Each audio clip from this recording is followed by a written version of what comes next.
The Crown Prince of Dubai Sheikh Hamdan bin Mohammed bin Rashid Al Maktoum is winning the internet for his act of kindness. He refused to use his car after he saw that birds had built a nest on it. The nest also contained eggs. To ensure that the birds and the eggs were not disturbed, the prince stopped using his car.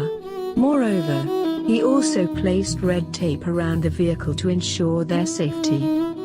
On Wednesday, he took to Instagram to share a time-lapse video in which one can see the newborn chicks being fed by their mum. "Sometimes the little things in life are more than enough, Sheikh," he wrote in the caption as he shared the clip.